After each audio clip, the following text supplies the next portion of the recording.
So hello everyone. आज हम लोग स्टडी करने वाले हैं इस लेक्चर में दो तरीके के अप्रोचेस, एक है मॉर्फोलॉजिकल अप्रोच और एक है हमारे पास फंक्शनल अप्रोच। मॉर्फोलॉजिकल अप्रोच में हम बहुत सिंपल तरीके से समझेंगे कि ये वो अप्रोच होती है जिसके अंदर हम एक स्टेट, एक नेशन, एक कंट्री की साइज़, उसका शेप, उसकी लोकेशन, वो किस तरीके से दिखती है, कहाँ पर लोकेटेड है, क्या क्या उसकी बाउंड्रीज हैं, इसके बारे में समझने की कोशिश करते हैं। तो वो आता है किसका पार्ट? मॉर्फोलॉजिकल अप्रोच का पार्ट। अगर हम मॉर्फोलॉजिकल वर्ड को ही देखें तो मॉर्फोलॉजिकल आया है मॉर्फोलॉजी से। मॉर्फोलॉजी हो गया फॉर्म, किस तरीके की क्या फॉर्म है एक कंट्री की, एक नेशन की, तो वो हम इसमें स्टडी करते हैं। तो यही हमारा इंट्रोडक्शन है।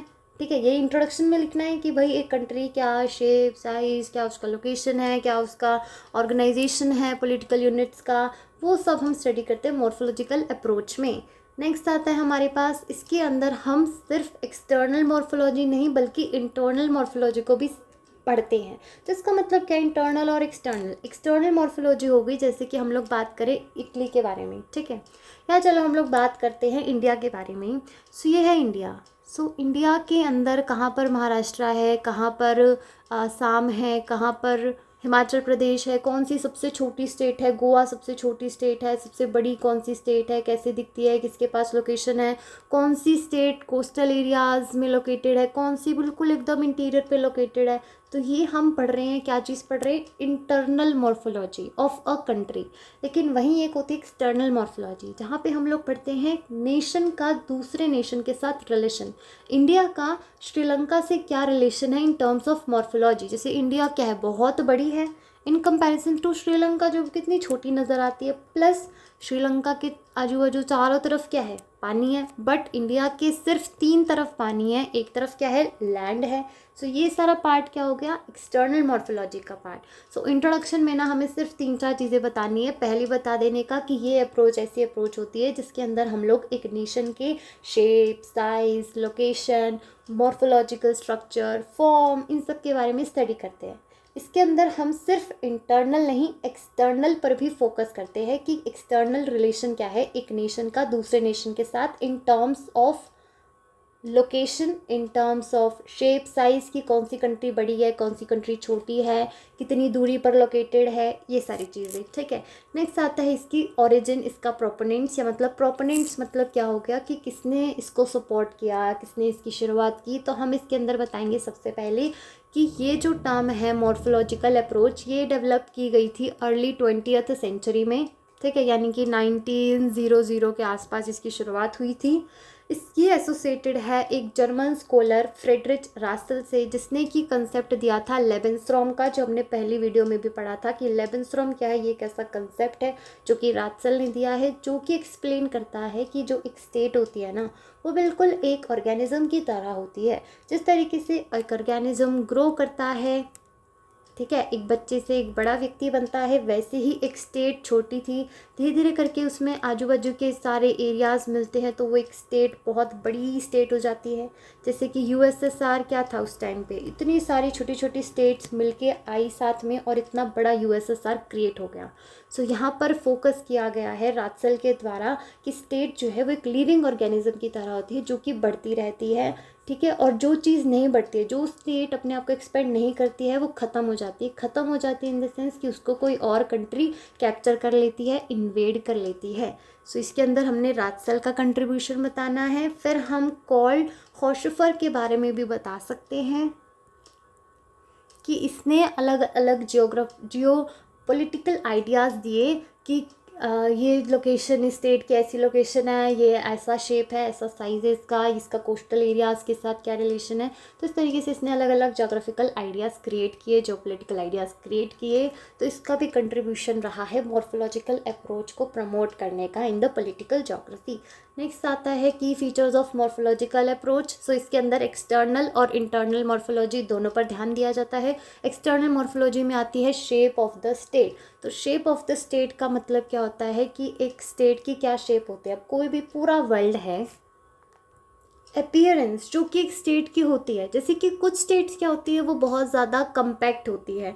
कम्पैक्ट का मतलब क्या होता है कि उसका जो सेंटर पॉइंट होता है उसके एंड पॉइंट से काफ़ी ज़्यादा सिमिलर होता है, यूनिफॉर्म डिस्टेंस होता है। जैसे कि अगर हम एग्जांपल लें पोलैंड का, तो पोलैंड जो कंट्री है उसकी शेप कैसी है, कम्पैक्ट है, यानी कि थोड़ी बहुत गोल गोल सी है, इलोंगेटेड में। वैसे ही जैसे चिले है वो क्या है, एक इलोंगेटेड कंट्री है।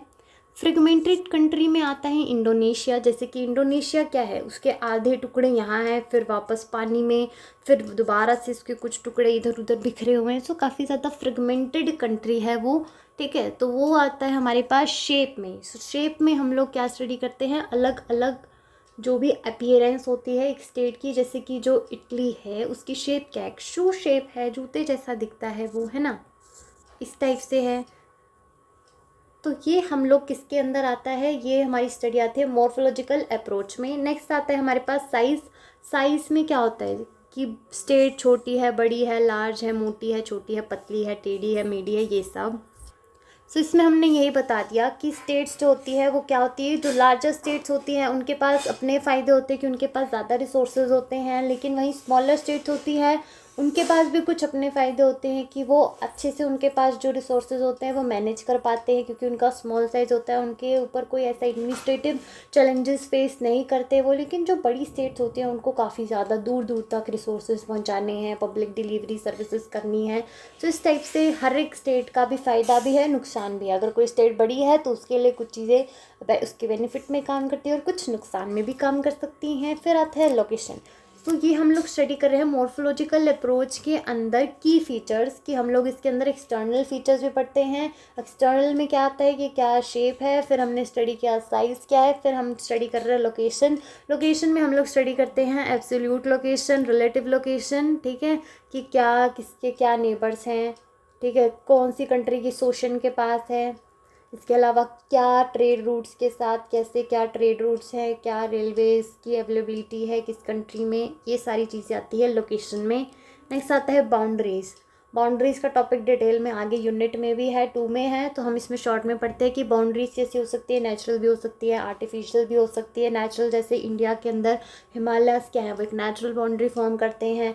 आर्टिफिशियल की बात करें सो जो हैंड ड्रॉन हो गई, hand drawn in the sense कि जो रिलीजियस वगैरह अलग अलग पॉलिटिकल इश्यूज़ की वजह से ड्रॉ की जाती है, वो हो गई आर्टिफिशियल बाउंड्रीज। नेक्स्ट आता है हम स्टेट के सिर्फ एक्सटर्नल मॉर्फोलॉजी नहीं, इंटरनल मॉर्फोलॉजी भी स्टडी करते हैं इसमें। सो इंटरनल में क्या आता है, कोर और पेरिफेरी स्ट्रक्चर। सो कोर का मतलब क्या हो गया, सबसे इंपॉर्टेंट जगह एक एरिया की जिसके अंदर सारे फंक्शंस मिल जाएंगे, पॉलिटिकल वहाँ पर चीज़ें मिल जाएंगी, कोर्ट होंगे, बहुत सारे अलग अलग ऑफिसेज होंगे गवर्नमेंट के, सेक्रेटरीट ऑफिसर्स हो जाएंगे। इसके अलावा सोशल हब होगा, मतलब अलग अलग तरीके के लोग, कल्चर के लोग वहाँ पर देखने को मिलते हैं। प्लस एजुकेशन हेल्थ वहाँ पर बहुत अच्छी होती है। कोर मतलब इम्पॉर्टेंट एरिया बेसिकली एक जगह का। जैसे इंडिया के अंदर कैपिटल क्या है, दिल्ली है, लेकिन कोर एरियाज़ बहुत सारे हैं, दिल्ली भी है, अहमदाबाद भी है, बेंगलोर भी है, चेन्नई भी है, कोलकाता भी है। तो ये सब क्या है, कोर एरियाज़ हैं। और पेरीफेरी मतलब कोर एरिया के, जैसे ये हो गया कोर एरिया, उसके आसपास के जो एरियाज़ होते हैं उनको क्या कहते हैं, पेरीफेरी। सो उनके रिलेशन को समझना वो भी किसका पार्ट होता है, इंटरनल मॉर्फोलॉजी का, कि core areas they are economically politically dominant, उनकी क्या लोकेशन है, कि एक कंट्री के अंदर कितने कोर एरिया लोकेटेड हैं, ये सब स्टडी करना। नेक्स्ट आता है कैपिटल लोकेशन, कि एक कंट्री की कैपिटल कहाँ पर लोकेटेड है या कहाँ पर लोकेटेड होनी चाहिए, वो भी हम इसमें स्टडी करते हैं। जैसे कि मान लो एक कंट्री है, उसकी कैपिटल अगर बीचों बीच लोकेटेड है तो इससे आसानी होती है कि यहाँ पे जो व्यक्ति है उसको कुछ कैपिटल में काम है तो वो भी आसानी से पहुँच सकता है, ये भी पहुँच सकता है, ये भी पहुँच सकता है और ये भी पहुँच सकता है। तो central located capital offer help in the better governance structure. Next आता है इंटरनल मॉर्फोलॉजी में हम लोग ट्रांसपोर्टेशन और कम्युनिकेशन के बारे में भी समझते हैं कि क्या वहाँ पर रेलवेज़ का कितना स्कोप है, ट्रांसपोर्ट नेटवर्क कैसा है, फिर इसके अलावा आता है वहाँ पर कम्युनिकेशन नेटवर्क कैसा है, net connection, internet connection, electricity connection, ये सारी जो हैं किस तरीके से अरेंज्ड हैं कंट्री के अंदर, तो ये भी हम किस में स्टडी करते हैं, मॉर्फोलॉजिकल अप्रोच में। ठीक है, नेक्स्ट आता है अपने पास कि इसके अंदर मॉर्फोलॉजिकल अप्रोच के अंदर हम लोग स्टडी करते हैं classification of various states on the basis of shape. So एक होती है कम्पैक्ट शेप, जैसे कि पोलैंड, जो कि कुछ इस टाइप की होती है। ठीक है, अगर हम पोलैंड की शेप देखें तो ये हमारे पास यहाँ पर पोलैंड रहा। ठीक है, और इसकी कैपिटल कैसी है, वॉर्सो है, और ये बिल्कुल ऐसे गोल सी स्पेयर जैसी सी शेप है इसकी, तो ये क्या है, कम्पैक्ट शेप है। ठीक है, और इसकी वजह से क्या है कि यहाँ पर एडमिनिस्ट्रेटिव एफिशिएंसी रहती है, बिकॉज आसानी से चीज़ें सेंटर से आजू बाजू ट्रैवल करके कोई इतनी डिफ़िकल्टी नहीं होती है इन कंपैरिजन टू चिले। अब ये हमारे पास क्या है, चिले है, जो कि क्या है, बिल्कुल इलोंगेटेड है ना, बिल्कुल ऐसे एकदम सिंगल है। तो यहाँ पे इंटरनल कम्युनिकेशन, थोड़े बहुत एडमिनिस्ट्रेटिव चैलेंजेस फेस करने पड़ते हैं कि यहाँ पे व्यक्ति है और यहाँ पर एक व्यक्ति है, दोनों के बीच में कितने डिफरेंसेस हैं। तो इस वजह से इसके लिए थोड़ा चैलेंज हो जाता है इन कंपैरिजन टू कोई कंट्री जो कि कुछ इस तरीके से अरेंज्ड है प्रॉपर यूनिफॉर्मली। ठीक है, सो ये शेप कौन सी है, कम्पैक्ट शेप है, और वहीं दूसरी ये कौन सी शेप है, इलोंगेटेड शेप है। ठीक है, अब नेक्स्ट हमारे पास एक और आती है जो कि क्या है, फ्रेगमेंटेड कंट्री। फ्रेगमेंटेड कंट्री वो यानी कि जो बिखरी हुई सी होती है, जैसे इंडोनेशिया का एक हिस्सा यहाँ है, फिर वाटर की वजह से गैप आ गया, फिर यहाँ, फिर यहाँ, फिर यहाँ, तो इस तरीके से ये कौन सी होती है, फ्रेगमेंटेड कंट्री, जिसका एग्जाम्पल क्या है, इंडोनेशिया। सो ये हमारी हो गई फ्रेगमेंटेड स्टेट इंडोनेशिया, जिसमें थोड़े बहुत एडमिनिस्ट्रेटिव चैलेंजेस आ सकते हैं। फिर आती है एक और प्रोरप्ट स्टेट। प्रोरप्ट स्टेट क्या होती है, बेसिकली वो स्टेट जिसके अंदर एक कोर एरिया होता है जो कम्पैक्ट होता है, यानी कि गोल सा होता है, लेकिन उसका एक नीचे पार्ट या साइड में कोई पार्ट क्या होता है, इलोंगेटेड होता है, यानी कि इन दोनों का मिक्सचर, जहाँ पर एक फ्रेगमेंटेड अलग, इसका फ्रेगमेंटेड नहीं, इलोंगेटेड, यानी कि जहाँ पर एक इलोंगेटेड सा जोन होगा, साथ में कम्पैक्ट सा स्ट्रक्चर होगा। अब ऐसी कौन सी कंट्रीज़ हैं, सो ऐसी कंट्री का एग्जांपल है थाईलैंड। सो अगर हम थाईलैंड को देखें यहाँ पर, so here you could see Thailand. ठीक है, तो थाईलैंड पे यहाँ पर हम लोग देख सकते हैं ये चीज़ क्या है, मेन कोर एरिया, और ये चीज़ जो है ये क्या है, elongated structure. So it is a perfect example of prorupted state. ठीक है, प्रोरप्टेड स्टेट। नेक्स्ट हमारे पास एक और स्टेट होती है जो कि होती है परफोरेटेड। सो परफोरेटेड स्टेट वो स्टेट होती है जो कि जिसके चारों तरफ एक स्टेट लोकेट होती है, यानी कि एक स्टेट है उसके अंदर ही एक छोटी सी स्टेट लोकेटेड है। इसका सबसे बड़ी एग्जांपल हम लोग एग्जांपल से समझते हैं, जो कि है लेसोतो। लेसोतो, तो यहाँ पे सो आएगा, लेसोतो। ठीक है, सो इसका एग्जांपल हमारे पास ये रहा। तो ये क्या है, पूरा साउथ अफ्रीका की कंट्री हो गई। ठीक है, ये पूरी क्या है, साउथ अफ्रीका की कंट्री हो गई, और ये बीच में एक छोटी सी कंट्री इसके अंदर जो कि क्या है, लेसोथो। तो ये किसका एग्जाम्पल है, परफोरेटेड। ठीक है, सो ये किसका एग्जाम्पल है, परफोरेटेड। सो लेसोतो क्या है, ये एक परफोरेटेड कंट्री है, बिकॉज इसके साथ में क्या है, एक और स्टेट लोकेटेड है। सो इसको अगर हम एक शब्द में एक्सप्लेन करें, a state within state. So a state within state is called as perforated state. Next आता है इस अप्रोच का क्या एडवांटेजेस हैं। सो इसकी वजह से हम लोग क्या कर सकते हैं, एक क्लियर विजुअल मेथड मिलता है हमें एक कंट्री को दूसरी कंट्री के साथ कंपेयर करने के लिए। सो फ़ायदे में सबसे पहला फ़ायदा बता देना कि हम लोग आसानी से कंट्रीज़ को दूसरी कंट्रीज़ के साथ कंपेयर कर सकते हैं on their physical appearance, on the shape, on the size, on the location.